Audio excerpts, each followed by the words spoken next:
Buenas tardes a todos. Es muy grato para mí saludarlos en nombre del Comité de Educación Continua de Xochicalco.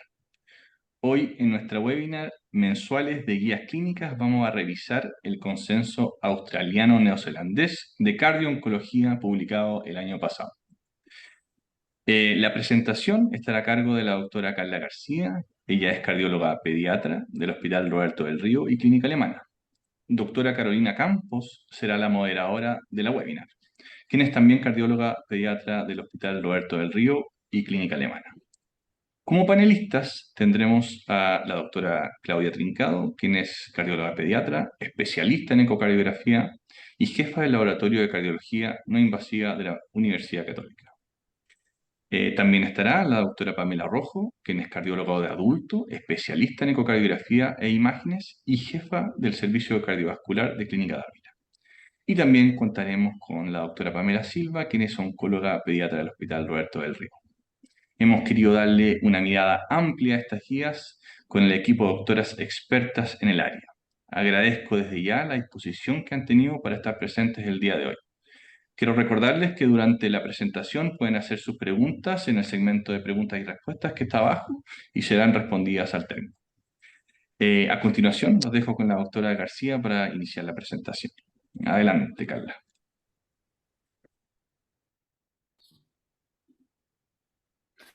Hola, muy buenas noches. ¿Se ve bien la pantalla? No como presentación. Ahí sí. Ahí sí. Buenas noches a todos. Entonces, como presentaba el doctor O'Ryan, vamos a hacer una revisión de estas recomendaciones de cardio-oncología para pacientes pediátricas publicado en diciembre del año pasado en el JACC y que es un consenso Delphi australiano y neozelandés.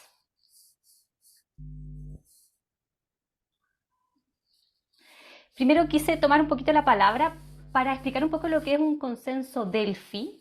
Es un método de prospectiva que viene, así como su nombre lo dice, de lo que era el oráculo de Delfo y que busca acercarse al consenso de un grupo de expertos con base en el análisis y la reflexión de un problema definido.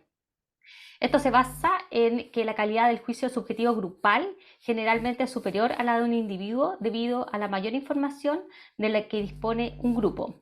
Y tiene algunas características propias, como ser un proceso que es iterativo, que en estricto rigor este grupo de expertos están expuestos a una ronda de preguntas varias veces. Es anónimo, los expertos no se conocen entre sí. Existe una retroalimentación o un feedback controlado por el grupo coordinador, quienes entregan este feedback a los participantes expertos. Y finalmente existe la elaboración de un informe final por el grupo controlador. Como ven aquí en el diagrama, son varias las etapas que pueden tener estos consensos hasta finalmente llegar a un informe final. En este caso en particular, en estas recomendaciones, el consenso Delphi incluyó 3 rondas. Y vamos ahora de lleno entonces a desglosar un poco estas recomendaciones. El contexto es que, bueno, como todos sabemos, la supervivencia actual del cáncer es mayor al 80% y son principalmente las complicaciones cardíacas derivadas de la terapia oncológica las principales causas de morbilidad, mortalidad en sobrevivientes de cáncer pediátrico. Las antraciclinas, ¿cierto? Han sido lejos las drogas más estudiadas en cuanto a su capacidad cardiotóxica y nuevas terapias han ampliado el enfoque de la cardiotoxicidad. Y esto es muy importante. No existen pautas específicas de oncología pediátrica para la vigilancia o seguimiento de toxicidad cardiovascular aguda causadas por terapias moleculares o inmunoterapias. Este es un cuadro que aparece en estas recomendaciones donde acá aparecen las antraciclinas, ¿cierto? Que son bastante conocidas por nosotros con su disfunción y la falla ventricular izquierda. Sin embargo, hay un gran número de drogas nuevas que tienen efectos sobre el corazón, sobre los vasos, hiperglicemia, hipercolesterolemia, miocarditis, pericarditis. Entonces, son muchos los efectos sobre el corazón y sobre el sistema cardiovascular. Y por eso es importante conocerlo. ¿Cuáles son los objetivos de esta guía? Definir una población de alto riesgo que debe ser atendida por el equipo de cardiooncología durante la terapia aguda, definir las recomendaciones durante la terapia y número 3, proporcionar recomendaciones específicas para terapias contra el cáncer, incluyendo terapias moleculares e inmunoterapias. Los métodos que se utilizaron fue principalmente este tipo de método Delphi, ¿cierto? Que les comenté al inicio, para llegar a un consenso sobre la estratificación de riesgos apropiada, vigilancia y manejo de cardiooncología según el tipo de terapia en pacientes pediátricos con cáncer durante la terapia aguda.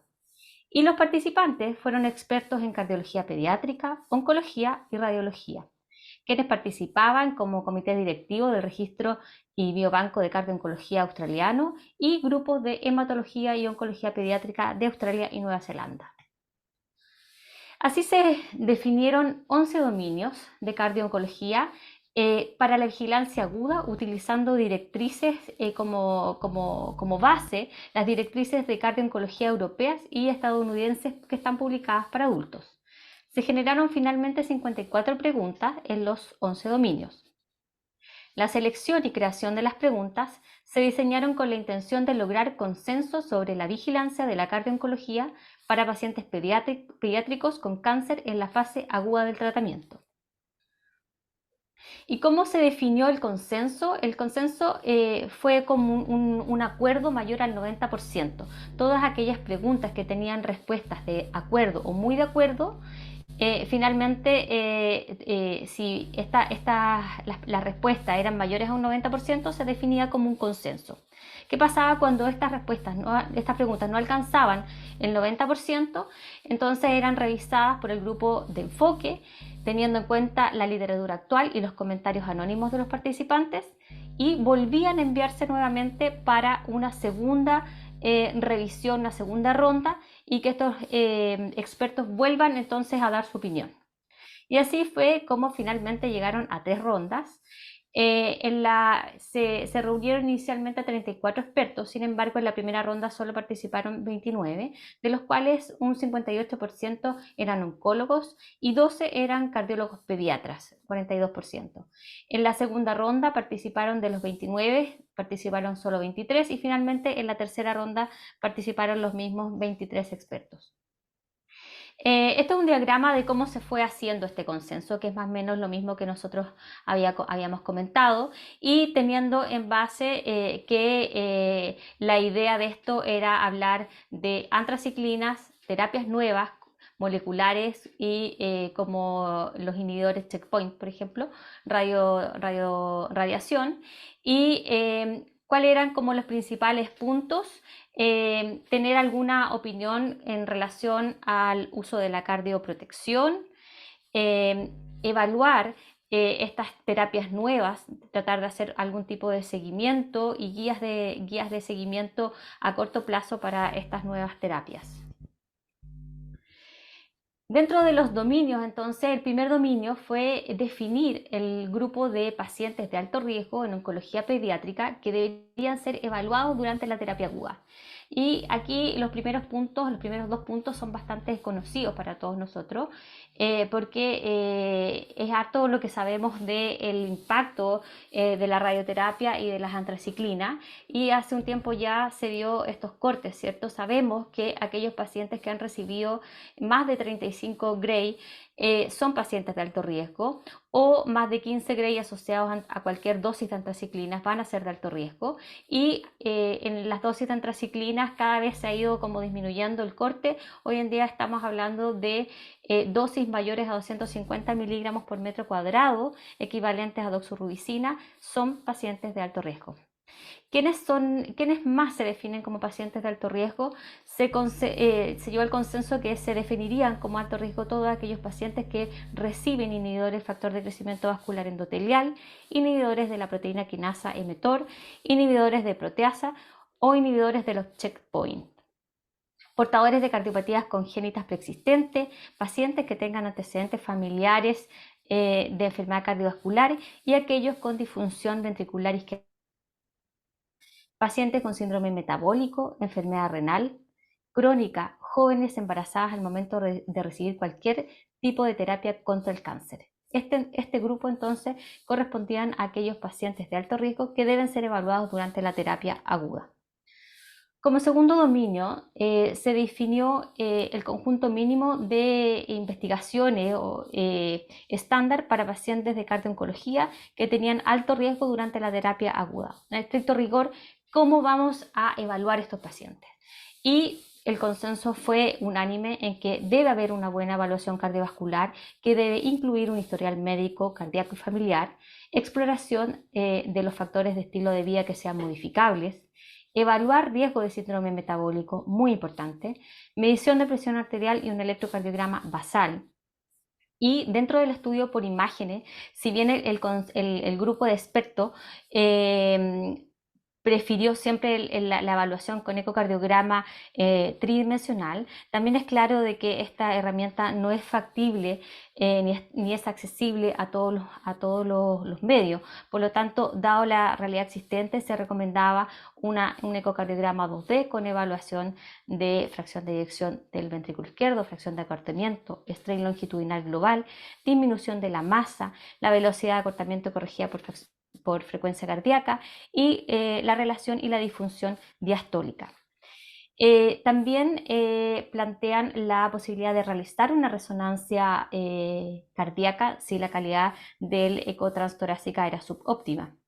Y hacia el final del tratamiento se debe proporcionar educación e información al paciente sobre estilos de vida saludables, factores de riesgo cardiovascular modificables. Y esto es algo que se repite bastante dentro de la guía. Como dominio 3, la definición de vigilancia y manejo de la toxicidad para pacientes que reciben antraciclina. Se consideró apropiada una evaluación antes del primer ciclo de antraciclina. Se recomendó el uso de cardioprotección como el dexaroxano en pacientes de alto riesgo, solo en pacientes de alto riesgo, no en aquellos con riesgo moderado, solamente en pacientes de alto riesgo. Y en relación al uso de los inhibidores de la enzima convertidora angiotensina y beta bloqueadores en pacientes que tengan una fracción de eyección menor al 40% independiente de los síntomas. Este grupo de expertos no respaldó el uso de los IECA en forma preventiva si la fracción de eyección era mayor al 40% y menor al 50% independiente de los síntomas, que esto es una de las recomendaciones que sí está en la guía de los adultos.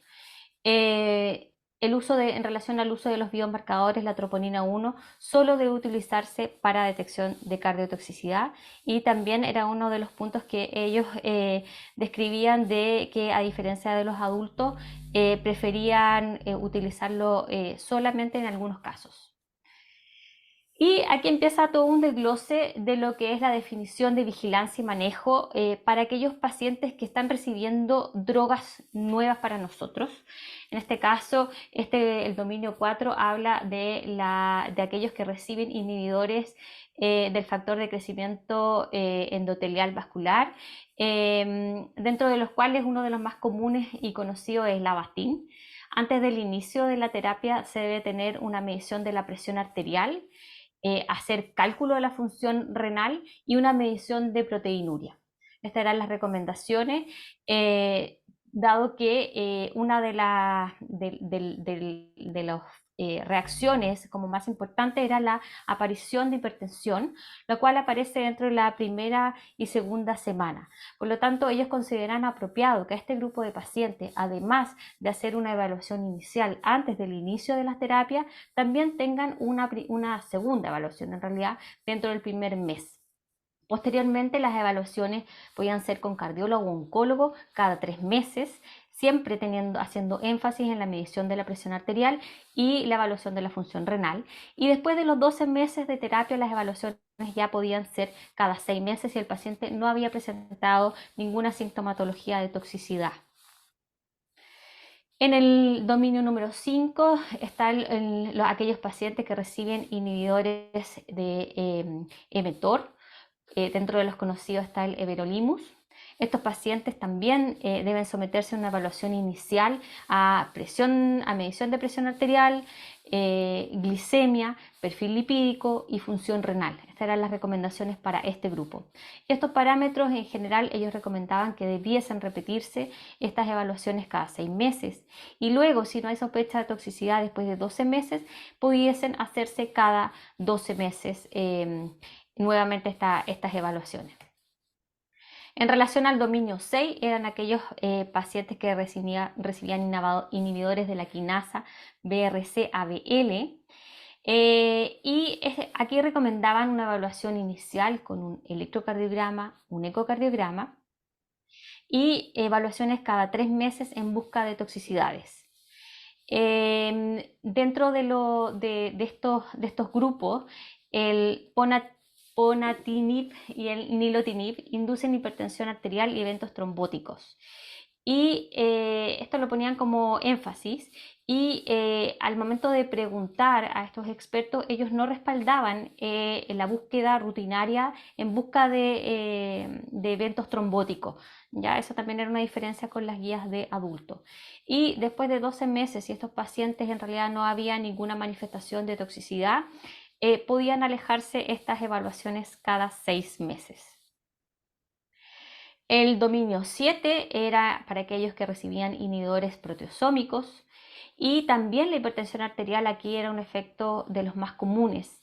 Por lo tanto, la recomendación era realizar mediciones de presión arterial en cada una de las atenciones por oncólogo o cardiólogo, evaluaciones cada 3 meses y si después de 12 meses el paciente estaba estable, podían entonces pasearse cada 6 meses.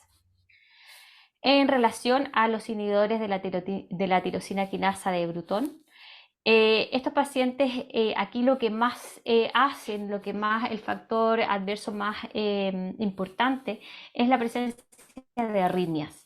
Por lo tanto, la recomendación era evaluaciones cada 3 meses por cardiólogo o oncólogo en busca de esta toxicidad asociada y en caso de que el oncólogo pesquise alguna sintomatología que pudiese ser atribuida a arritmias como mareos, palpitaciones, síncope, inmediatamente derivar a cardiólogo.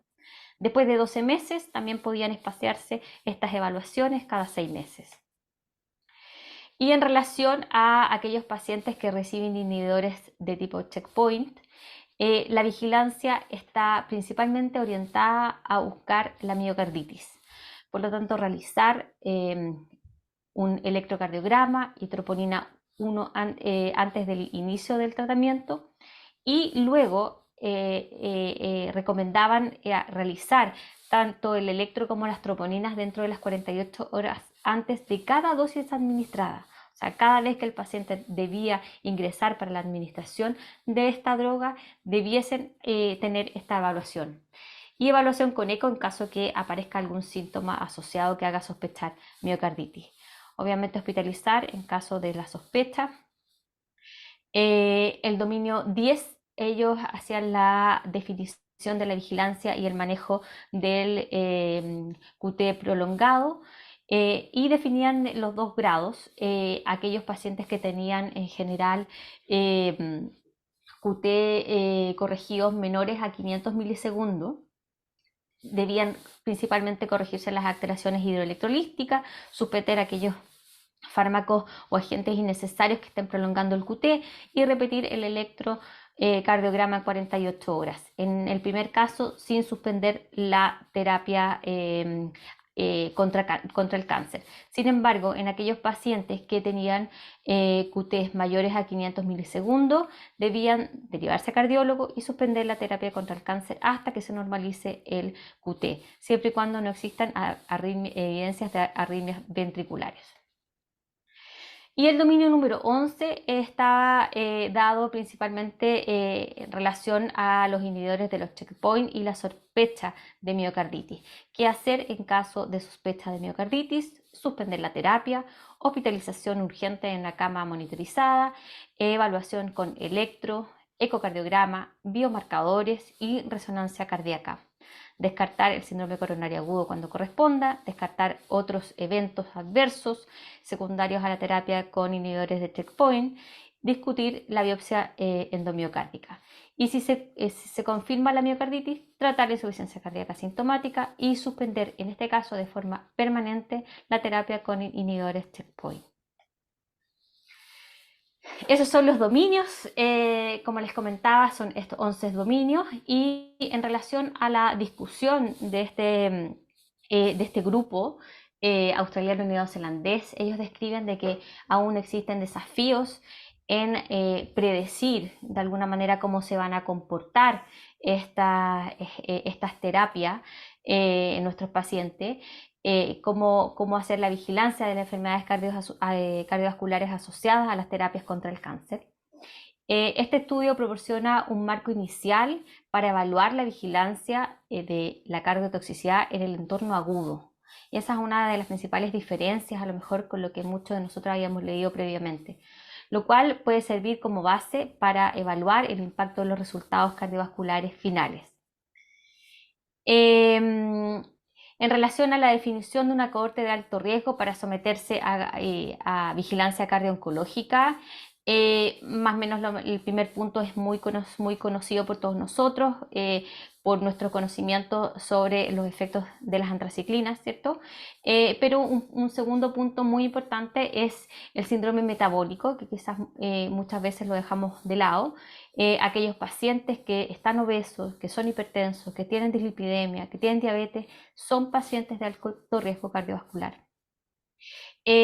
Acá mencionaban una cohorte, Lifetime St. Jude, con un número de pacientes de alrededor de 1.600 pacientes, en los cuales casi el 32% de estos pacientes que eran sobrevivientes al cáncer tenían síndrome metabólico durante el seguimiento.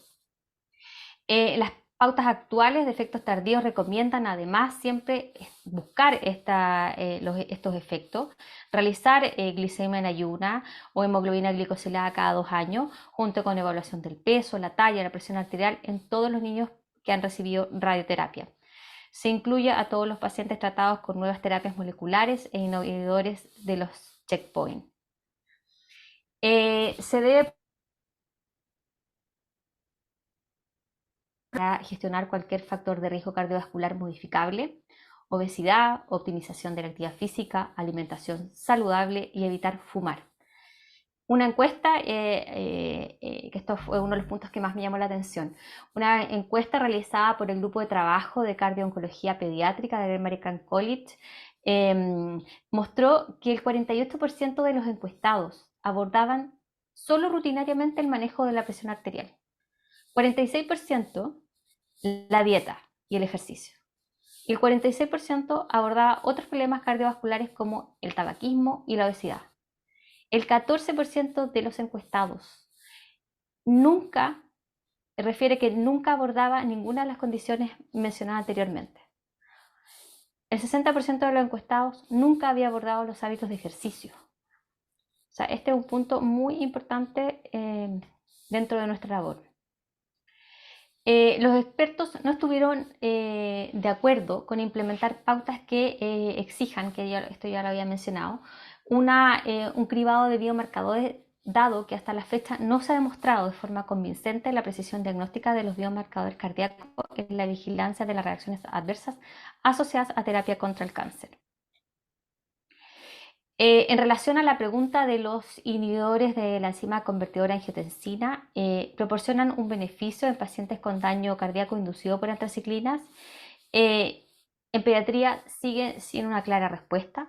En relación al uso de cardioprotección, si bien una revisión del Cochrane no demuestra de forma concluyente su utilidad, los expertos de esta revisión estuvieron de acuerdo de forma unánime en el uso en pacientes de alto riesgo. El papel de la predisposición farmacogenómica a la cardiotoxicidad sigue siendo un tema emergente en oncología pediátrica. Y vamos ya terminando con lo que ellos describen como las limitaciones del estudio. Bueno, una de las limitaciones que ellos describen es que como punto de partida se utilizaron pautas que estaban previamente descritas para adultos, y hay estudios limitados que demuestran que los pacientes pediátricos tengan el mismo riesgo de reacciones adversas cardiovasculares en el entorno agudo con las nuevas terapias que los adultos, es algo que está por verse, y que incluyó solo expertos de Australia y Nueva Zelanda. Como conclusiones, la cardiooncología, como una nueva subespecialidad, abre la oportunidad de estandarizar una variedad de complicaciones observadas con los tratamientos actuales, y falta literatura basada en la evidencia sobre el beneficio del cribado agudo y el potencial impacto de este a largo plazo. Muchas gracias.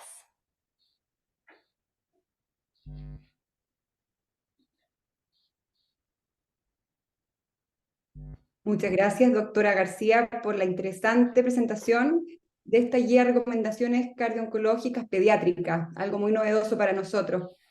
Mientras el público nos hace preguntas, ojalá todos puedan mandarlas vía chat. Quería preguntarle a la doctora Silva, a ver, básicamente para nosotros como cardiólogos pediátricos, en nuestra mente están las antraciclinas. Todas estas otras drogas que nos mencionan acá, ¿es una realidad para Chile? ¿Es el futuro? ¿Cuál es su opinión? ¿Es en el fondo esta recomendación abordable en Chile hoy en día? Bueno, la verdad que gracias. Me pareció que la recomendación está muy al día y muy atingente, porque si bien es cierto, para nosotros todavía como lo básico son las antraciclinas y la radioterapia como factores de riesgo, todos estos otros medicamentos están lentamente, pero progresivamente incluyéndose en el arsenal de la oncología pediátrica. Ya hay algunos como los inhibidores de tiosinquinasa que los usamos hace tiempo y quizás no con el cuidado debido después de esta recomendación, y otros que ya estamos prontos a ocuparlos y que los próximos años seguramente van a ser un punto fuerte de nuestro tratamiento, y por lo tanto vamos a tener que estar preparados, y estas recomendaciones entonces van a sernos básicas para aquello, ¿no? Así que me pareció excelente que nos pongamos entonces, antes de usarlos, ya tener un poco el conocimiento, pero hay muchos que ya lo estamos usando. Muchas gracias, doctora Silva. Acá tenemos una pregunta de nuestro público, la cual dice, a ver, ¿qué opinan respecto al inicio de la terapia con IECA y betabloqueo con fracción de eyección en menores de 40, con fracción de eyección menor a 40%? ¿No les parece llegar un poco tarde a la terapia? Doctora Trincao, doctora Rojo en su visión de cardióloga de adulto, ¿qué es lo que opinan respecto al inicio de esta terapia en fracción de eyección menor de 40%? Hola, buenas noches. Primero me quedo con un comentario de la doctora Silva, que tengo que hacer el punto que es muy necesario, que me parece muy destacable, que estemos evaluando una recomendación en forma anticipada de medicamentos que todavía no estamos usando, digamos, en el pool diario de medicamentos, que es súper distinto a lo que nos pasó con las antraciclinas, en que básicamente nosotros, después de años de uso antraciclina, empezamos a ver cómo adultos tenían esta afectación cardíaca y nos dimos cuenta en forma retrospectiva del daño cardíaco que habían sufrido. Creo que eso es un avance tremendo. Suena súper así como, oh, pero en realidad estar ahora con miras hacia el futuro, es decir, esto es lo que se viene, ya me parece que es haber avanzado un montón. Si bien es cierto, la evidencia son solo recomendaciones de expertos, de alguna manera dice, nos tenemos que estar fijando en forma sistemática y con énfasis, obviamente, en lo que decía muy bien la doctora García, en los factores de riesgo cardiovascular, ya en una mirada mucho más global, ya no es solo el músculo, ya estamos hablando de proteger el sistema cardiovascular como un todo, incluso el síndrome metabólico entra como súper fuerte, y eso también me parece que es un tremendo avance. Y ya, perdona, yéndome ahora a la pregunta puntual de los IECA, como esto es agudo, y ustedes saben que todo lo que hay de terapia de insuficiencia cardíaca en el mundo pediátrico, tampoco la evidencia es sólida, es solo extrapolado de las terapias del mundo adulto, estas guías obviamente tienen que ser más exigentes porque todas las recomendaciones o las guías van un poco apuntando a la evidencia, y evidencia no hay en la práctica. Ustedes saben que todas las terapias, beta bloqueo, por lo tanto, claro, el número a nosotros nos asusta, porque nosotros tengamos una fracción de eyección de 40, a diferencia de los adultos, en realidad es una fracción de eyección bastante mala. creo que la mayoría de nosotros en la práctica diaria no va a esperar el 40%, y muchas veces yo he dudado si dejar terapia con strain solamente alterado, o con caída de strain significativo. Creo que estas son recomendaciones, y cuando uno tiene recomendaciones tiene que justamente tratar de incorporar todos estos conocimientos que tenemos asociados. No podemos decir, ya, la guía me dice 40%.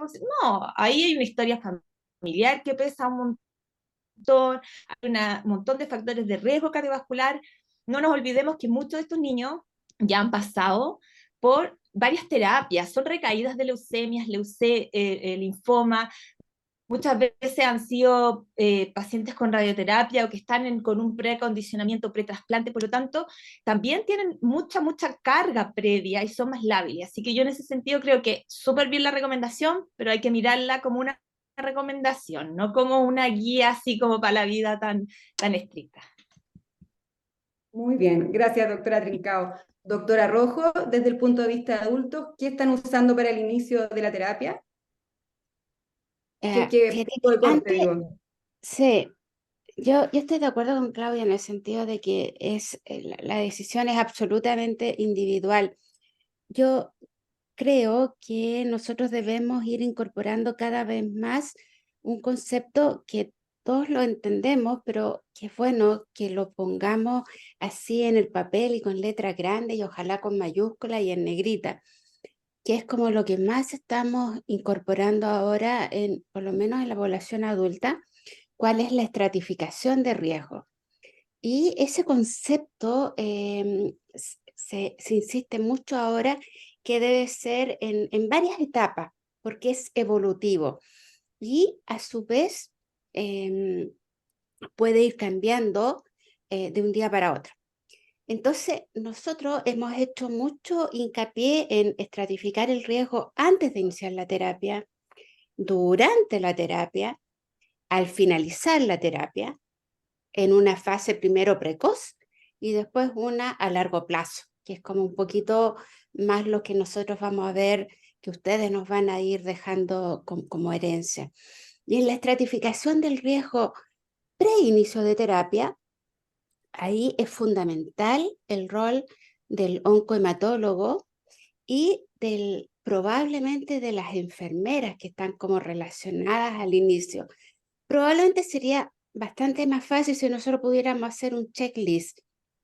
Paciente obeso, probablemente en la población de ustedes, sedentario, que como dijo Claudia, una recaída de una leucemia, listo, ya tenemos un paciente de altísimo riesgo.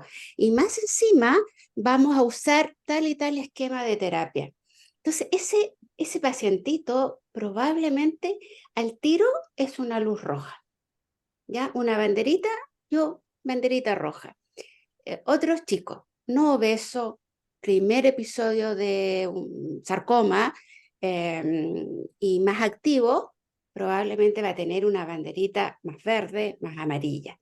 Y yo creo que ese es el concepto de que nosotros debemos conversarlo con los oncohematólogos. Estratifiquen ustedes el riesgo. Y aquel paciente que tenga un riesgo más elevado probablemente se va a beneficiar de evaluaciones más estrictas por parte de ellos mismos, o tal vez mandarlo al cardiólogo o al pediatra para que estratifique más, le pueda medir la presión arterial, le pueda medir el perfil lipídico, bla, bla, bla. Yo creo que ese concepto de la estratificación de riesgo es como la clave, probablemente es nuestra cajita de Pandora que en este momento la estamos recién aprendiendo a conocer. No sabemos si se nos va a abrir una caja de Pandora terriblemente catastrófica o puede ser la solución. Así que yo te diría que antes de que nos llegue el paciente con la FEBI de 40%, es porque fallamos en esta primera estratificación de riesgo. Segundo, si el paciente yo voy viendo que lo estoy controlando en forma más estricta y veo progresivamente que le cayó el strain, la FEBI todavía está normal, pero le cayó el strain, se lo voy a repetir a las 3 semanas, al mes, vuelve a caer, yo probablemente voy a hacer exactamente lo mismo que la doctora Trincao y probablemente voy a partir con alguna terapia de protección. No está demostrado, no hay una evidencia clara, pero probablemente hacia ese lado vamos a ir. Si es que el paciente bruscamente con alguna terapia oncológica cae la FEBI, yo creo que eso, si es que se demostró que persiste la alteración, probablemente también va a partir con terapia de cardioprotección antes de que tengamos 40%. Por eso yo pienso que la decisión es individual y va a depender de esto que yo creo que es el concepto que debemos ir integrando tanto entre los oncohematólogos como nosotros mismos, como tratantes, cuál es la estratificación de riesgo. Y ahí probablemente nos falte una ayuda, que no solo sea clínico, a lo mejor un biomarcador que todavía no lo tenemos 100% claro. Pero por ahí debe ser nuestro esfuerzo.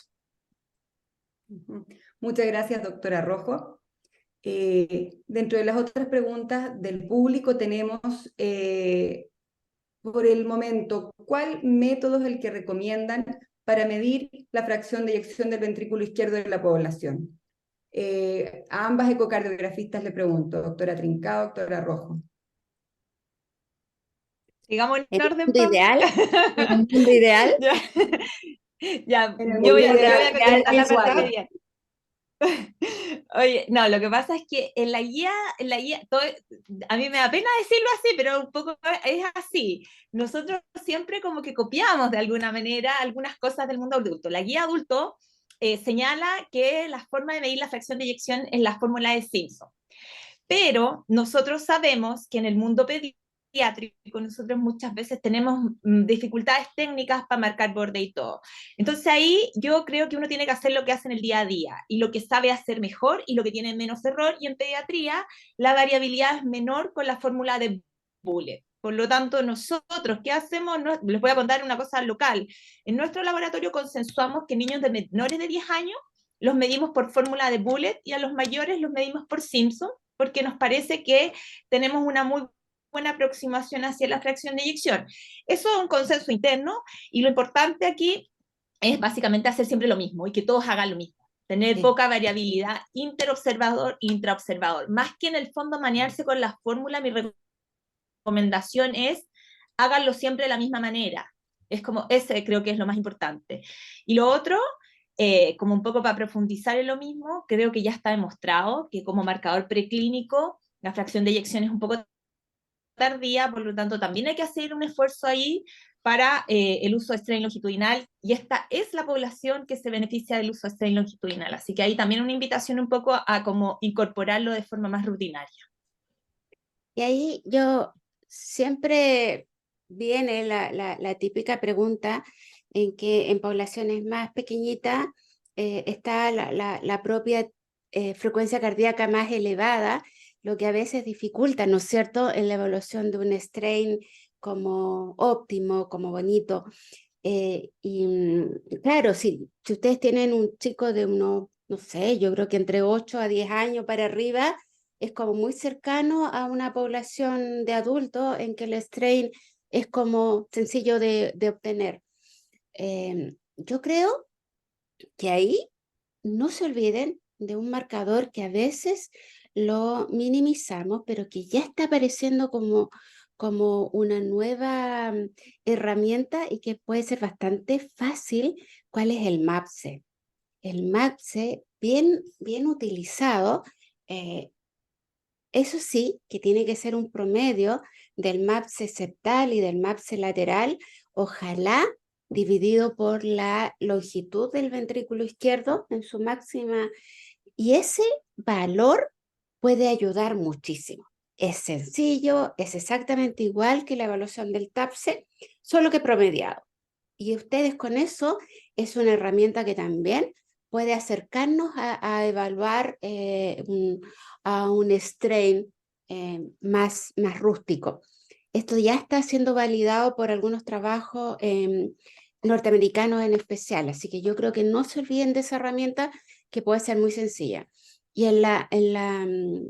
claro, en la vida ideal, en un mundo de Bills y PAP, por supuesto que la evaluación por el 3D se supone que todas las guías, todos los mm, eh, consensos la establecen, pero en la realidad casi pocos alcanzamos a hacer 3D y menos aún resonancia. Así que yo creo que la respuesta es hacer aquel método que ustedes estén más acostumbrados, dependiendo de la edad, y hacer el seguimiento con ese mismo modelo de predicción. Muchas gracias, doctora Rojo. Otra pregunta de nuestro público. Según la experiencia del panel, ¿qué porcentaje de pacientes con cardiotoxicidad aguda severa, con fracción de eyección menores a 35%, logran recuperar su función en el corto o largo plazo? Esa pregunta. ¿Qué porcentaje de pacientes logran recuperar función? Más o menos. Yo te diría que Y, va a depender un poco bueno, del fármaco, dependiendo. ya. Si nosotros tenemos en un paciente con HER2, un anti-HER2, lo más probable es que se pueda recuperar. Sabemos clásicamente que es el que puede recuperarse con terapia adecuada. Con antraciclina también nosotros hemos tenido, yo he tenido pacientes que lamentablemente hemos tenido que hasta usar drogas vasoactivas con FEBI bajísima y después logramos obtener una FEBI bastante buena. Algunos alcanzan una normalidad FEBIs de 50, 52%, que por supuesto hacen una vida absolutamente normal, y otros que logran llegar a una FEBI de un 40, 42%. Así que tampoco nos asusta si es que no llegamos a tener una normalidad 100%, más bien importa la capacidad funcional con la que el paciente quede. Así que yo creo que va a depender de los fármacos que nosotros estemos usando. No debemos olvidar que las nuevas terapias también pueden provocar insuficiencia cardíaca menos frecuente, pero también con algún mayor grado de recuperabilidad. Así que también yo creo que la respuesta es individual. Y yo creo que nosotros siempre luchamos tratando de que nuestro paciente recupere. Así que debemos Así pensar es. que siempre vamos a recuperarla. Con optimismo, con Eso. optimismo. Sí, Sí, gracias, doctora Rojo. y ahí como para complementar, yo creo que en el mundo pediátrico esto de la caída hiperaguda, antes se llamaba hiperagudo porque era intratratamiento, en la clasificación más, era como los deterioros hiperagudos.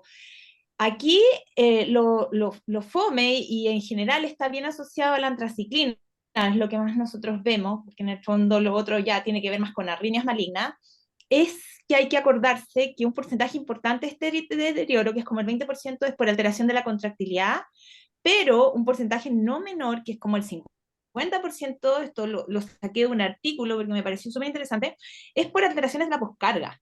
Por lo tanto, si uno lo piensa así, no debería ser tan malo el porcentaje de recuperación. Pero ojo, que muchas veces nuevamente estamos viendo un ser humano integral que tiene muchos otros elementos, que muchas veces no es solo el deterioro de la función cardíaca, sino que está cursando con una sepsis, está cursando con alteraciones de la bulimia, y en ese sentido, y a propósito, volviendo a la evaluación funcional, reaparece la velocidad de acortamiento circunferencial como un índice de función que justamente lo que hace es eso, tratar de evaluar la postcarga. Entonces, un índice de función que en el fondo aísle la postcarga. Uno quisiera aislar la precarga y la postcarga y tener contractilidad pura.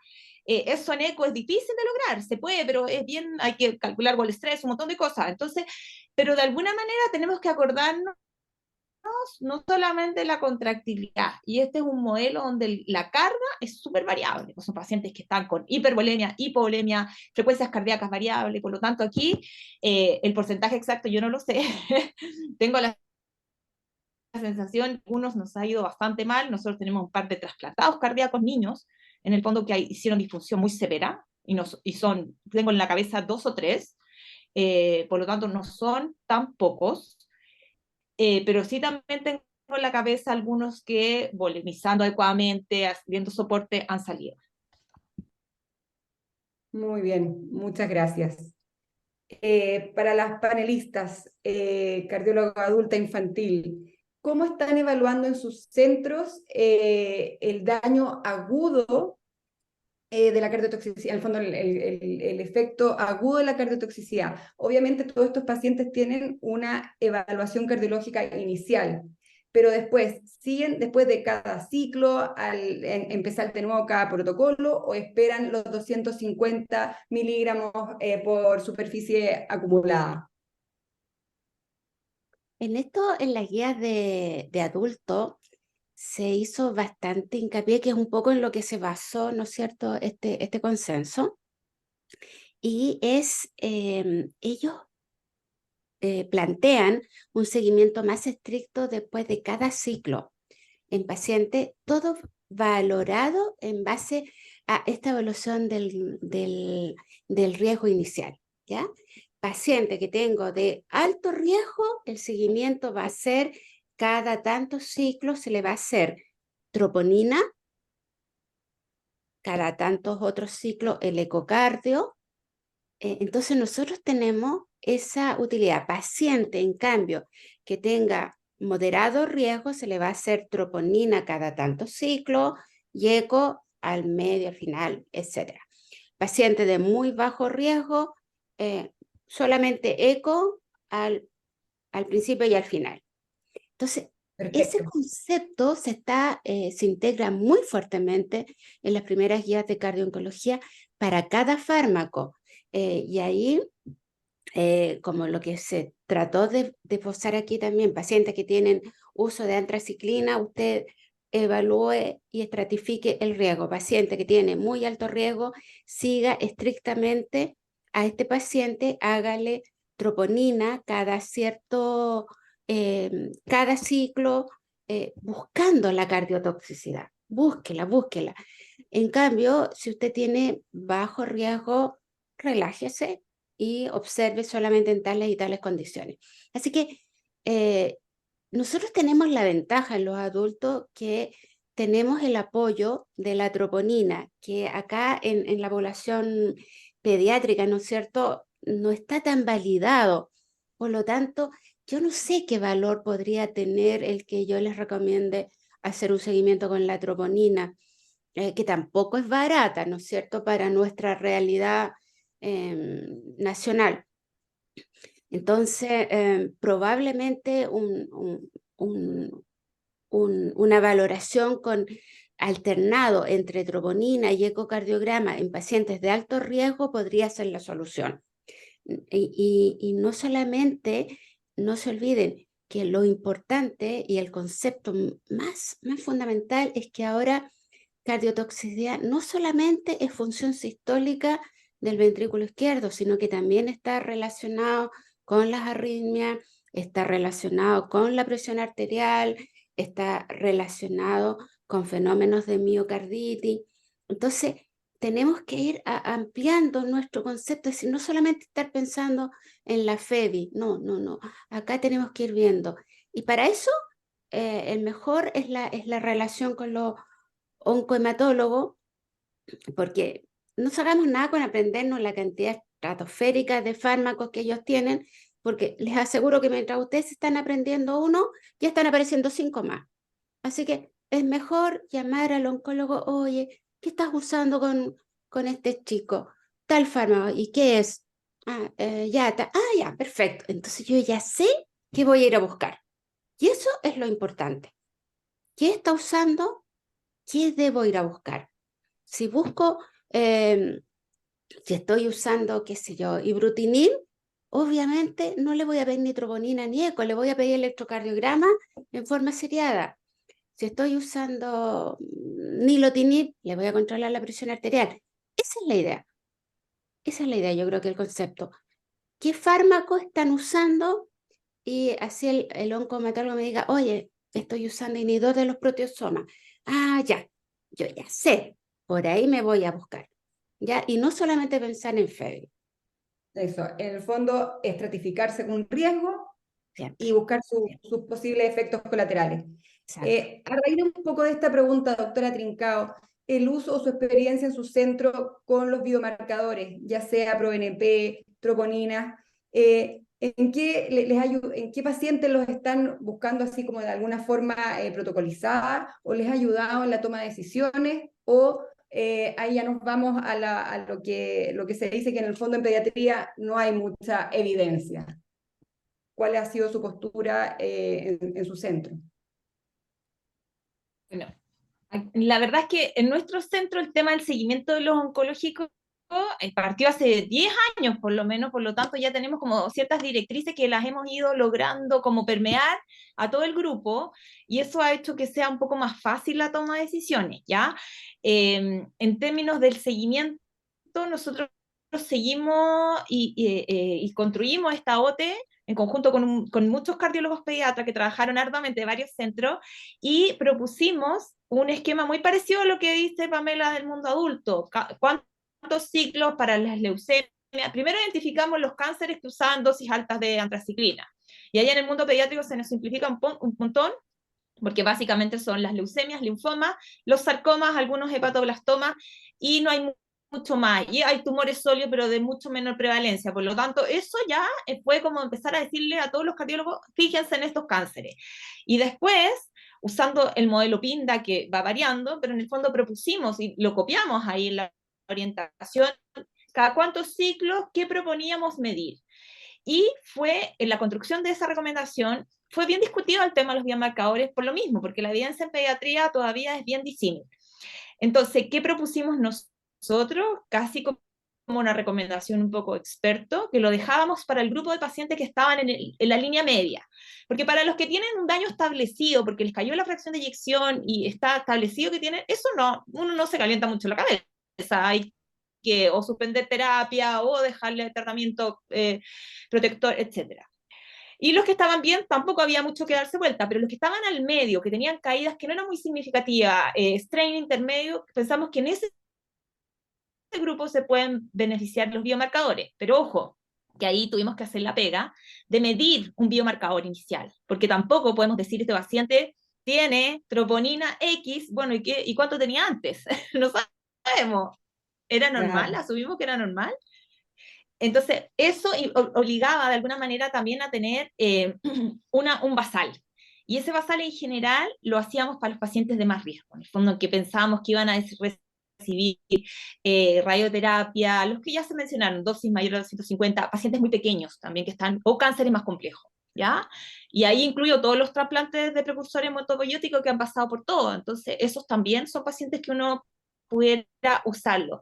Ahora, es difícil decirle a todo el mundo, oye, mian troponina, mian, porque obviamente son recursos limitados en lugares diversos, entonces ahí también un poco me sumo a lo que dice Pamela, hay que acomodarlo a la realidad local. A veces uno no tiene un biomarcador, tiene más facilidad de hacer otra medición, pero lo importante es ser consistente, medir lo mismo en el tiempo.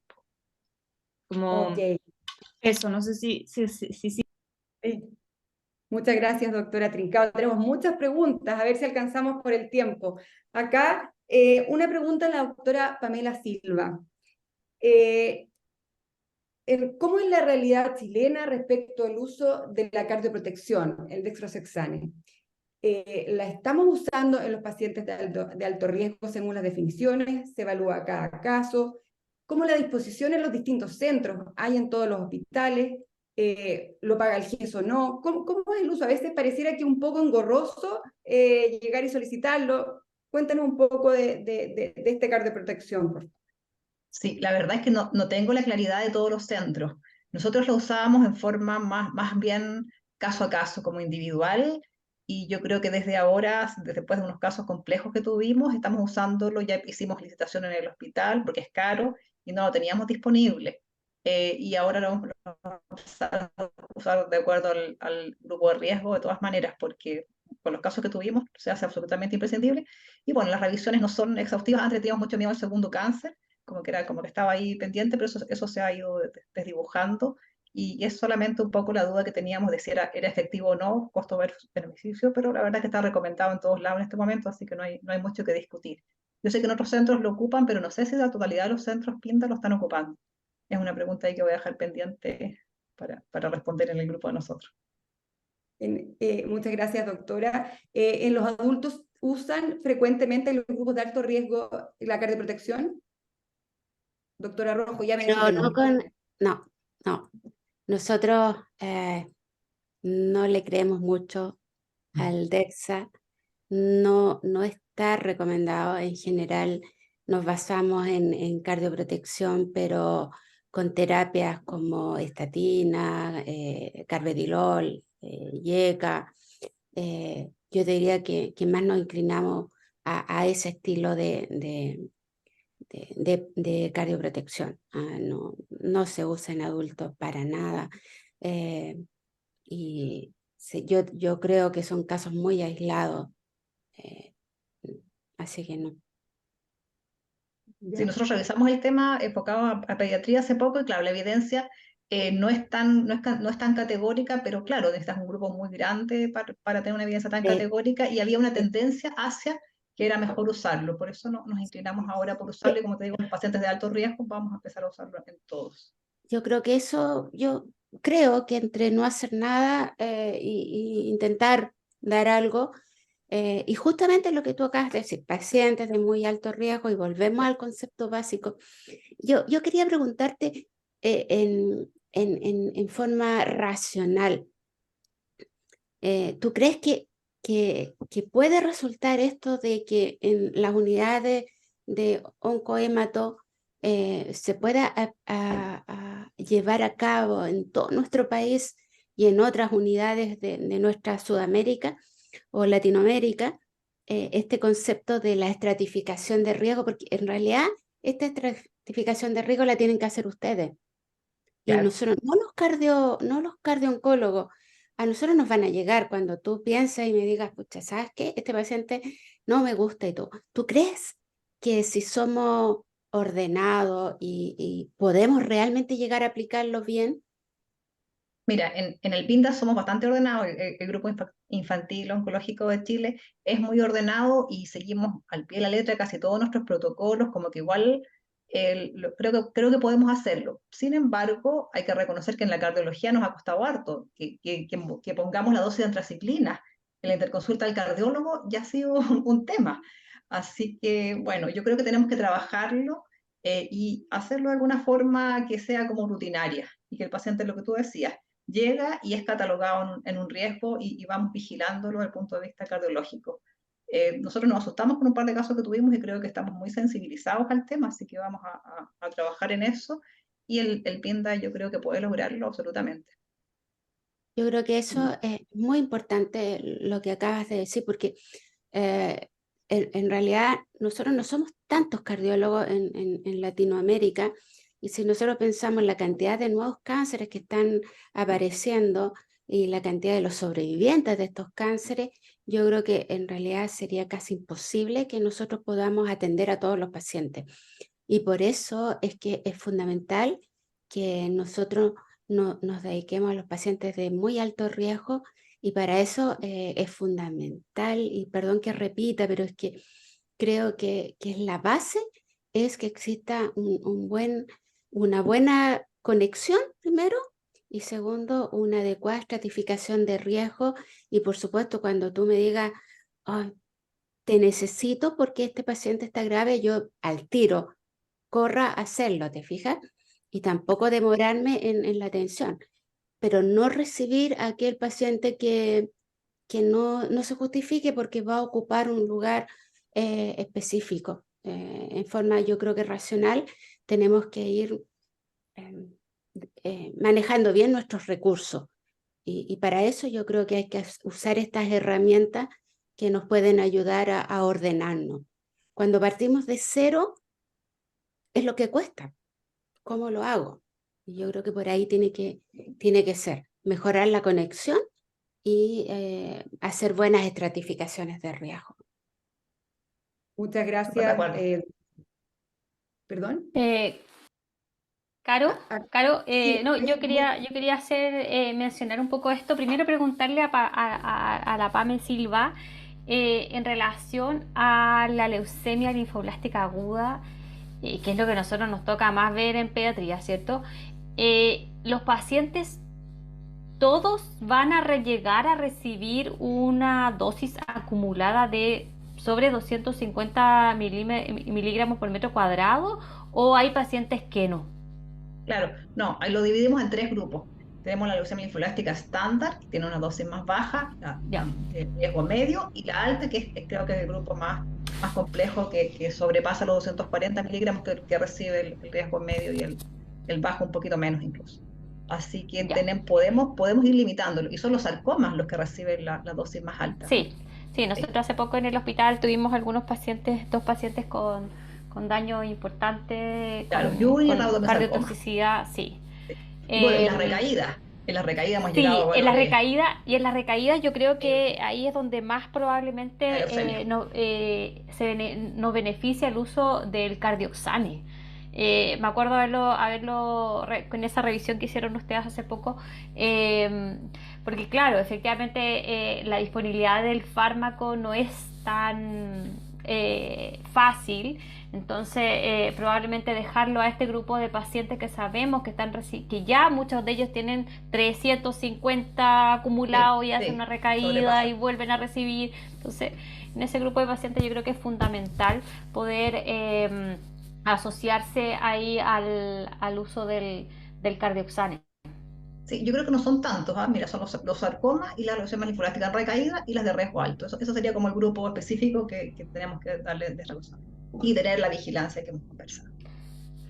Siempre y cuando no reciban antraciclinas liposomales, porque ahí queda fuera el dexrazoxane Claro, como No, indicación. En el no, fondo se considera que sí. inmediatamente como no. No tenemos disponibilidad. Eso. claro, esa es una ¿Ustedes de las tienen? alternativas a usar en caso Sí, para no claro que sí. seguir aumentando la toxicidad. ¿Y en la católica tienen? Yo ¿Perdón? entiendo que tenemos dexrazoxane y que se usa, sobre todo en Sí, los sarcomas como tú mencionabas. Antraciclinas liposomales, eso. no tengo la certeza, pero no lo he preguntado recientemente, porque esta cosa Ya. va cambiando. Tú sabes que los protocolos, como no son los mismos del PINDA, van Sí. variando paciente a paciente. Podría averiguarlo, pero no lo sé honestamente. Sí, pero yo creo que no hay disponible. No sé, tengo la idea que es carísima y que no la tenemos disponible. Es carísima, sí. Sí. Dentro del Benigno parece que público dijo que no tenemos había. varios oncólogos también que apoyan acá la mención de ustedes, que liposomales parece que no están disponibles en No. Chile actualmente. Sí, ahí está Tengo que el seguir con Veno. las preguntas. Saludos al Vamos Veno, a ¿ah? seguir con Al las Veno preguntas. Sí, Montenegro, que está en el saludos norte. al doctor. Siguiendo con las preguntas, tenemos muchas aún. Cambiando un poco de tema, acá el doctor Valderrama pregunta, experiencia del uso del ecoestrés como para evaluar función en estos pacientes. Experiencia en niños, experiencia en adultos. Bueno, Doctora en Goncalves. adulto nosotros utilizamos el ecoestrés, pero principalmente de acuerdo a la terapia que uno va a utilizar. Si yo tengo un paciente que voy a usar 5-fluoruracil o todos los derivados de algunas tirosinquinasas que producen espasmo o enfermedad aterosclerótica, el ecoestrés es fundamental. Nosotros casi pensamos siempre evaluar alguna prueba de isquemia en el uso de estas terapias, que son al parecer menos usadas en el ámbito pediátrico. Así que yo creo que ahora un ecoestrés para un uso de antraciclina no está validado, no te va a otorgar, y menos ustedes en que tienen menos enfermedad aterosclerótica. Obviamente, no sé si un paciente tiene un tacayazo o alguna vasculitis agregada, podría servir, pero no me parece que sea como de tanta importancia para la realidad de ustedes, no lo sé. Tal cual. Nosotros en pediatría, la verdad que he contado con los dedos de las manos las indicaciones del ecoestrés, y efectivamente por el mecanismo de daño de la antraciclina no tiene mucho rol, y en las recomendaciones actuales, incluso con todos estos fármacos, no aparece en ninguna parte mencionada. Lo que sí, quizás esto le va a interesar al doctor Valderrama, el uso del test de consumo de oxígeno y su correlación con el deterioro de strain está súper validado en niños. Eso sí, como un marcador de deterioro de la función preclínico. Eso sí tiene ya está validado, pero el ecoestrés no. Ok, muchas gracias. Acá solicitan del público guías de referencia para pediatría en ecostrain y strain auricular en el seguimiento. Hay algunos trabajos strain auricular, especialmente en la evolución de la fase del reservorio, pero no está ni siquiera validado en adultos. Yo creo que probablemente hay una nueva herramienta que se llama el trabajo miocárdico, que me parece terriblemente interesante, bastante fisiológico. Ya hay algunos trabajos, pero por supuesto que todavía no está validado. Pero yo creo que probablemente eso nos va, en un par de meses o tal vez un tiempo más, vamos a poder tener una nueva herramienta, pero que es subsidiario, ¿no es cierto?, del strain. Pero todo eso están en etapas de trabajos todavía, grupos pequeños, no está 100% validado. Ok, Nosotros gracias. tenemos la misma experiencia. No hacemos strain de rutina, strain auricular, lo hemos hecho en forma experimental. Y es interesante aquí mencionar, a propósito de lo que dice Pamela, que el trabajo miocárdico está bien en boga al estudio en niños con obesidad. Y nuestros pacientes oncológicos es un grupo que es particularmente susceptible al sobrepeso y a la obesidad. Por lo tanto, ahí se combinan mecanismos y ha sido súper interesante de lo que hemos visto en pacientes no oncológicos, me voy a referir, obesos puros, cómo hay deterioro significativo del trabajo y cómo se distribuye la carga de trabajo. Ha sido muy, muy interesante, así que me parece que de todas maneras va a ser, cuando lo agrupemos además con el tema de lo oncológico, va a ser un tremendo avance. Sí, yo también creo que por ahí vamos a tener noticias interesantes y atractivas en el poco tiempo más. Así que, Muchas gracias. Una consulta del doctor Alex Alcántara dice, ¿en qué está la evaluación de predisposición farmacogenómica para daño asociado a terapia oncológica que habría empezado en la década pasada?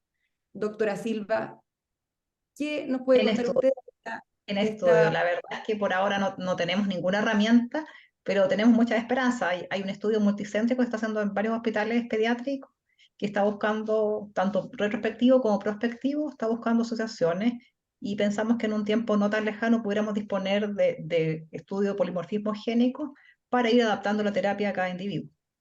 Pero por ahora Claro, Alex, es caro. Es caro seguro hacer que ese. es caro. Pero confiamos que vaya a ir bajando de precio y que podamos tener disponible en unos años más. La Pero genética sería está súper entrando en todo, caro, así pero que sería súper interesante. Imagínate que es tan sí. individual. Pacientes que muchas veces vemos que no alcanzan ni siquiera las dosis de corte de antraciclina y hacen daños miocárdicos importantes. Y porque otros que a veces reciben 350 no les pasa nada. Entonces, de Y verdad más, que Bueno, es súper interesante. esa es el enfoque de estratificar la susceptibilidad al riesgo. Pues en el fondo eso Claro, es como hacer la medicina ya individuo a individuo y es lo que claro. deberíamos lograr en algún momento. Sí, al final de eso se trata, es como no solo de los factores de riesgo globales, sino que estratificar terapia. Imagínate en ese Individual. grupo usar cardioprotectores, ir directo a anticiparse al daño. o bajar la dosis, que a lo mejor ese paciente no puede recibir la dosis completa porque no la va a tolerar, claro, etcétera. Sí. Esa etcétera? es la medicina ficción, aún. Pero nos vamos acercando, pasa rápido.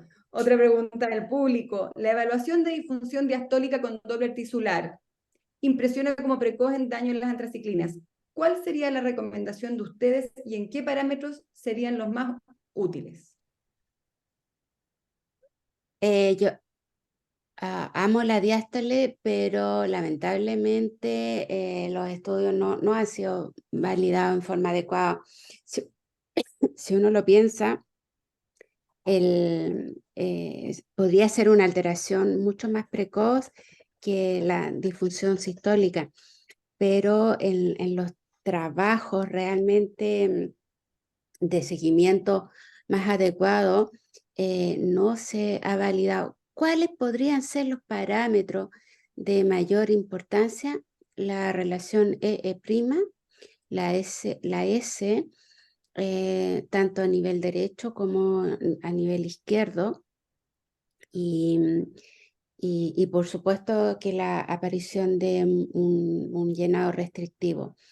Pero en estudios de seguimiento no se ha validado como un marcador que pueda predecir un daño como uno fisiológicamente lo podría pensar. Así que hay varios trabajos, pero no, la respuesta tampoco pareciera ir por ahí. Ok, muchas gracias. Nuestra recomendación es que hagan un protocolo funcional y midan todo lo que pueden medir, porque además uno después lo va incorporando y lo va haciendo como una herramienta cada vez más lograble, más fácilmente lograble, de tal forma de comparar al mismo individuo en el tiempo. Creo que al final eso nos ayuda un poco al seguimiento. Perdón, y Y como todo en dentro de función, eso, no hay un marcador, no hay un No. gran marcador. dentro de eso, medir siempre, estar siempre midiendo volumen de aurícula, que de Es repente no siempre se fácil. hace, y de alguna manera el tenerlo ahí va a ser para comparativo para el mismo paciente. Pero como predictor no hay. No, ni la diástole ni el volumen auricular hasta el momento nos podrían servir como predictor de daño con la quimioterapia. Ujú. Muy bien, vamos a seguir con preguntas del público. Acá, ¿cómo se puede traspasar el seguimiento de un paciente pediátrico que recibió todas estas antraciclinas y terapias a la edad adulta? O puede ser, ¿cómo lo estamos haciendo, doctora? ¿Cómo llegan nuestros pacientes Qué con linda pregunta. los antecedentes de cáncer pediátrico? Y cómo llegan respecto a la idea de los hábitos saludables, de todos estos factores de riesgo cardiovasculares corregibles que están a nuestra mano. Yo quiero anticiparme a la mami, porque la mami aquí tiene mucho que decir, pero yo voy a decir una sola cosa, que antes llegaban muriéndose, como con falla cardíaca. Sí, Hoy en sí, día, después de las recomendaciones, tratamos de elaborar una hoja de traspaso con sugerencias que al menos los adultos supieran. Como esto les pasa en la vía pediátrica, la mayoría no tiene idea de nada, no sabe cuántas dosis recibió, qué recibió, con suerte sabe qué cáncer le trataron. O sea, así en el fondo de arcaico estamos. exacto. Fíjate Y en el fondo, entonces, el desafío del traspaso es entregar esta información mínima que ahora conocemos. Si recibió radioterapia, si recibió qué dosis, qué tipo de cáncer, y ojalá si se le hizo algo, si se hizo algo al respecto. Y ahí me quedo yo porque es una responsabilidad conjunta, pero también bien de los pediatras y de la comunicación con los oncólogos, de poder aportar los eso. oncólogos, yo creo que es súper importante. No. Esta pregunta me encantó y me encanta porque creo que es lo que verdaderamente interesa en este momento, que nosotros tengamos mayor conexión. Yo creo, como dice Claudia, yo dividiría como dos tipos de pacientes. Uno que fue tratado, yo te diría que hace más de 15 años, ese llega sin saber nada, no tiene idea, nada.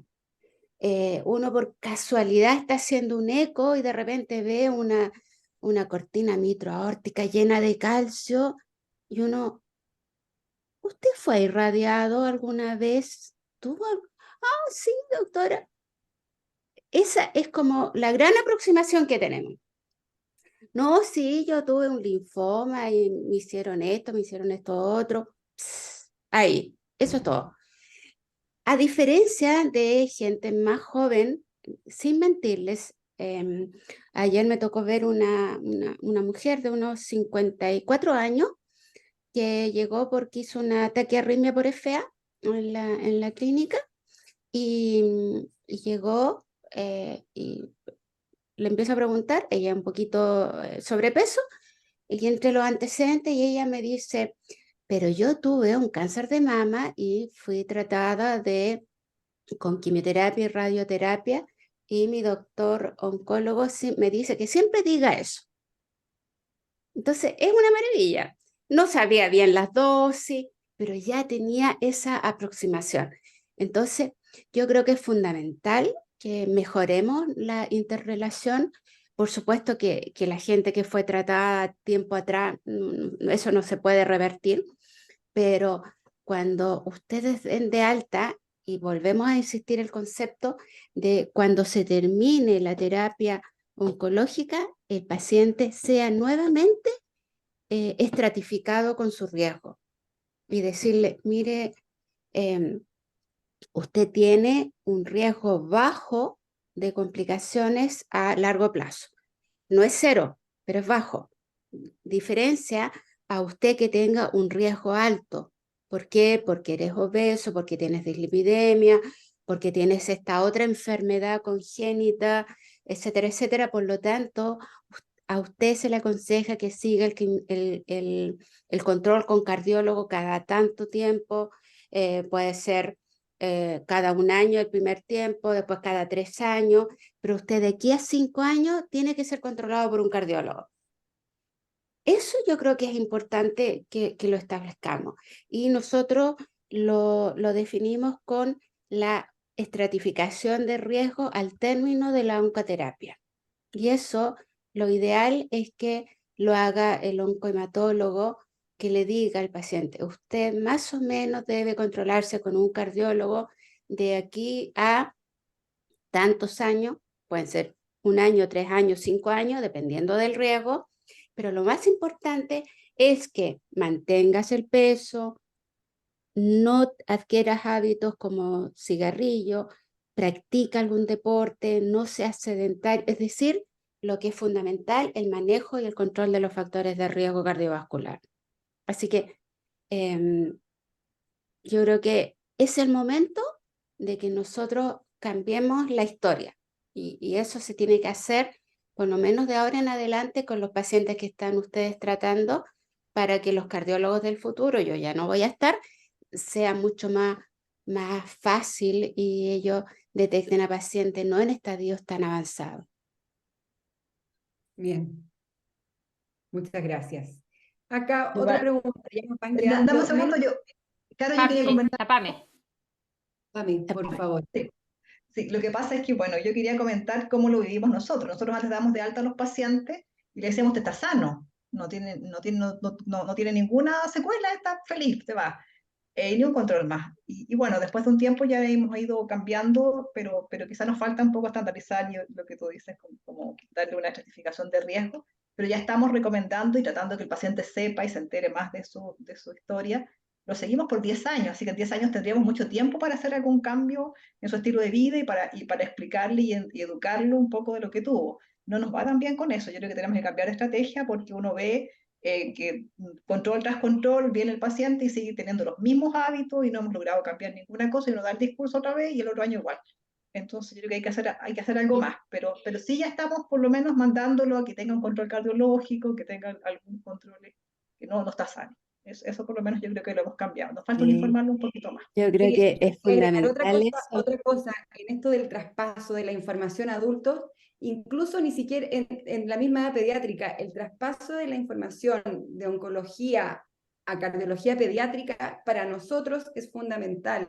En cada evaluación que nos toca hacer a un niño, para nosotros es tan importante saber cuántas dosis acumuladas ha tenido, cuánta radioterapia, si se evaluó, o si no, para nosotros evaluar, posibilidad de síndrome metabólico, tantas cosas que en cada evaluación son tan importantes. O sea, cómo se va en el fondo y cómo tenemos que ir afiatando esta rama cardiooncológica. Muy de acuerdo. Ahora van a ir estratificados, así que va a ser distinto. Muy bien. Estamos Cuando no alineados. llegan, yo Estamos siempre llamo a la alineados. PAME para tirarle la oreja, así que Eso es lo mejor, es la comunicación más Sí, personal, resulta muchas veces mejor. Y no se olviden de otro aspecto que yo siempre me río, pero que es muy cierto. Ustedes muchas veces se relacionan mucho con los padres. Entonces, los padres son todo lo que manejan y los chiquititos están ahí. Entonces, resulta que a nosotros nos llegan, los papás ya se han ido, no están, no se acuerdan, tienen Alzheimer, qué sé yo. Entonces los pacientes nos dicen, mi mamá me llevaba, mi mamá hablaba con el doctor, no tienen idea. Entonces, falta a veces el integrar al chico en eso. Y en cuanto al manejo de los factores de riesgo, que son los mismos que sufrimos nosotros en el día a día, yo creo que hasta el momento es un fracaso rotundo, porque ustedes han mejorado la sobrevida en los cánceres, pero nosotros en la enfermedad cardiovascular, nada. Es decir, probablemente tenemos que mejorar muchísimo más porque la gente no logra entender el daño del cigarrillo, no logra entender el daño de la obesidad, de la dislipidemia, de la hipertensión, de la diabetes. No, yo creo que no nos creen. Yo creo que piensan ellos que le va a ocurrir al vecino y no a ellos. Así que no es error de ustedes que en 10 años los pacientes no aparezcan. Yo tengo pacientes infartados más de una vez, hipertensos, diabéticos, siguen fumando. Entonces, cuando ya llegan con el cáncer de colon, de páncreas, ahí recién, sí, parece que el cigarro hace mal. Entonces, Falta no sé. conciencia. Sí, mucho, mucho, mucho. A ver, yo creo que en honor al tiempo vamos a dar unas 2 preguntitas más. Una que se ha repetido, pregunta técnica. ¿Dónde encuentro valores normales de la medida realizada del MAPSE, doctoras ecocardiografistas? Están bueno, yo las puedo hacer compartir porque son unas revisiones. El doctor Graciano en un webinar que hicimos de la Sociedad Chilena de Cardiología, me parece que el año pasado, o si no a fines del 21, que lo pueden ustedes revisar porque está guardado en la página web. Habló muy sencillo porque fue muy práctico. Así que ustedes pueden revisar en la página web de la Sochicar, en que está valoración del MAPSE por Pedro Graciano, que está muy sencillo, y, y, y hay una revisión que está hace poco, no tengo la referencia acá, de la Cleveland, en que habló de la utilidad del MAPSE en cardio-oncología. Pero se la puedo hacer llegar a la Claudia y ella compartirla con ustedes. Ningún problema. Gracias. Claudia, ¿algún comentario? Sí, no, nosotros en general el MAPSE no lo usamos mucho en pediatría, tiene más variabilidad, pero sí es una herramienta que tiene cierta valor como en sistematizar. Yo siempre les digo, recurran a los libros o los artículos originales. El Taljeva, que es el libro de ecocardiografía básico que usamos, tiene tabulado todos los valores para el lado izquierdo y derecho, así que es una buena forma rápida de tener valores referenciales. ¿Ya? Si lo fome es que nosotros, ponte tú para los Z, como usamos todo en Z, hay muchas cosas que no están publicadas o que el peso de la publicación no siempre es tan buena, entonces no me atrevo a recomendarles vayan a tal referencia porque no hay tanta, es un parámetro que no está tan sólidamente construido. Así que, insisto, yo aquí un poco majadera, si lo van a usar, usen siempre el mismo nomás o pónganse de acuerdo en su grupo, vamos a usar tal valor referencial. Creo que eso al final es lo más valioso. Sí. Muchas gracias. Bueno. Doctora Rojo, ¿algo que quería comentar? No, que me parece súper buena acotación eso, de ir haciendo una experiencia en cada centro. Muy bien, muchas gracias. Bueno, al parecer acá se nos vienen todos estos medicamentos en el mundo pediátrico, hay que ir conociéndolos, viendo sus alteraciones, su cardiotoxicidad en el periodo agudo de la terapia. Creo que hartos mensajes nos llegaron en estas charlas, estratificar a los pacientes, súper importante, buscar el daño cardiotóxico.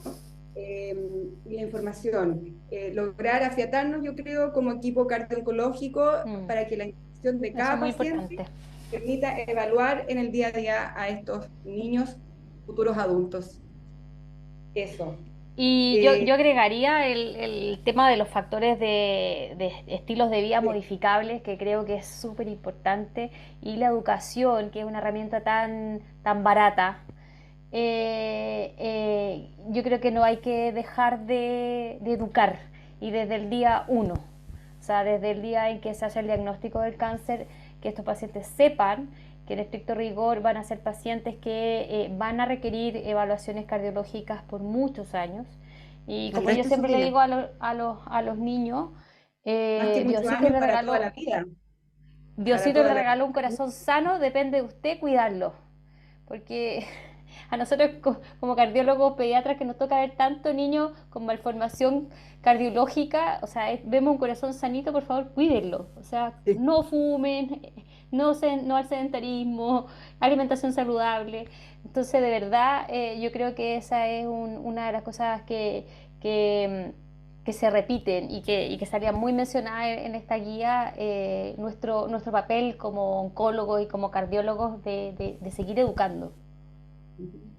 Muy bien. Acá, de más está decir todas las felicitaciones a todos los que expusieron en esta noche. Saludos desde Argentina, desde Chiloé, desde muchas partes. Así que agradecer y seguir trabajando en esta rama tan importante de nuestros pacientes. Desde Paraguay también, saluda a Paraguay. Paraguay también, sí. Muchas gracias a todos. Eh, Siguen llegando felicitaciones y a seguir trabajando. Esa es como la invitación. Vamos con tarea. Nos vamos con Yo tarea creo para que la eso es casa. fundamental y yo creo que lo más importante, así como final, es que aumentemos la integración entre los cardiooncólogos y los cardiólogos pediatras y también aumentemos la comunicación para cuando nos lleguen a nosotros en forma adulta. La cardiooncología, yo creo que está recién empezando y faltan muchísimas cosas. Aquí no hemos hablado de las nuevas terapias, de los trasplantes, etcétera. Hay tanta cosa que viene y que van a seguir apareciendo con nuevas toxicidades. Lo importante es que estemos muy unidos y compartamos para ir aprendiendo cada vez más de esto con los recursos que nosotros tenemos en cada una de nuestras unidades. Muy bien. Bien, pues les damos las gracias a todas. Muchas gracias por compartir todos sus conocimientos y estaremos en otro webinar. Gracias Muchas por la gracias a todos. invitación. Un abrazo. Gracias. Muchas Sí, Un gracias. muchas abrazo. gracias a todas. Chao. Sí, gracias. Igualmente, adiós.